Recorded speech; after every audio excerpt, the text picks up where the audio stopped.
Right, so guys, I was once asked my setup for skimming ceilings. And this one, it's a stipple ceiling. We screwed the joists and stuff. So my setup currently, my favourite setup is a board and stand.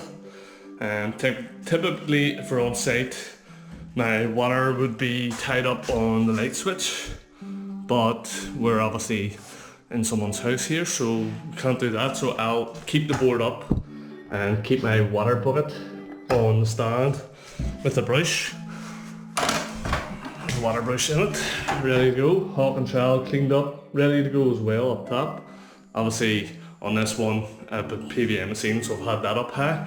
I'll set my stilts up before I mix. I'll mix as close to the board as possible.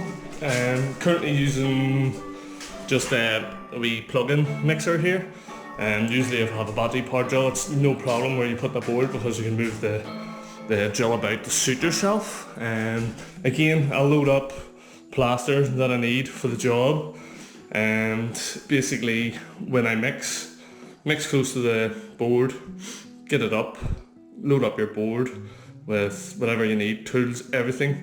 Sometimes you're part of a team so you can get a hand with a bucket that's much lighter, but if not, I will just actually scoop it up to the board until it's really manageable to lift. Again, I think that's pretty much the setup for skimming ceilings, is just really trying to keep everything up high, so it's handy for yourself. Again, wash the drill and everything before I would wash my drill and all, put everything onto the board that I want off the floor, and keep the floor as clear as possible, especially the leads, you have them all in tight. Really is the setup for plastering ceilings, guys. I wanted to answer that as I was asked quite some time ago. Somebody asked me the setup for it, so I think I've covered everything.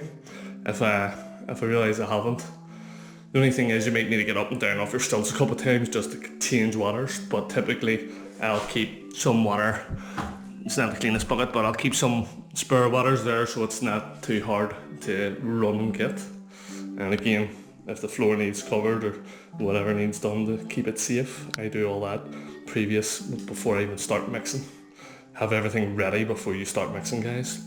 Board wet, whatever it is, tools wet up and cleaned. So I think I've covered that so far.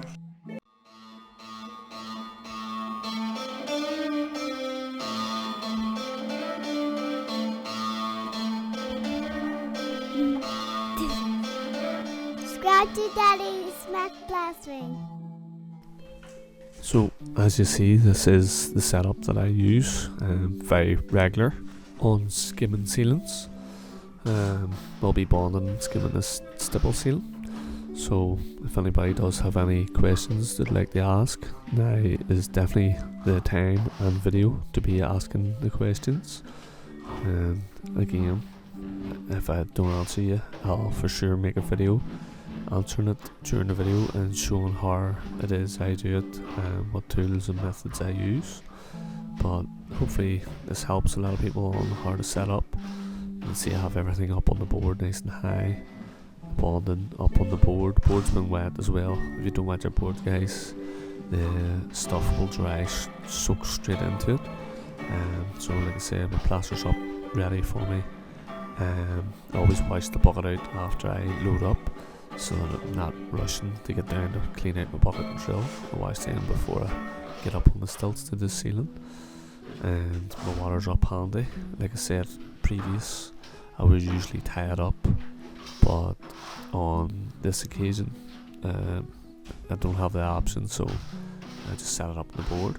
And the walls in here aren't getting done, so I can't tack it to the wall or anything, or put anything on the wall to help me in that situation. But having it on the board's fine. The only downside of that is you can't drop the board out of the way and walk your ceiling. I like troweling my ceiling up from the corners, pulling the corners out and then walking them. So obviously with the board there, it's going to get in the way of that. But yeah, hopefully that's helped a few people on setting up, and for sure has answered that question on how I go about setting up on that. do have some more videos up and coming, certainly around working around awkward sockets and door frames and things like that. Have that in the pipeline, as have been asked that a good few times, how I go about doing those awkward areas. Also have some sponge float videos possibly coming up. Lots of editing to do for those. But yeah, if anybody's got any ideas or questions they want, fire them in, and we'll for sure try and get them into the next video or videos to come. But yeah, on this one, again, PVA bond skim. I will possibly be doing a tutorial on this ceiling as well, on the way I went about this, and all of the things I do to try and make a lifetime job.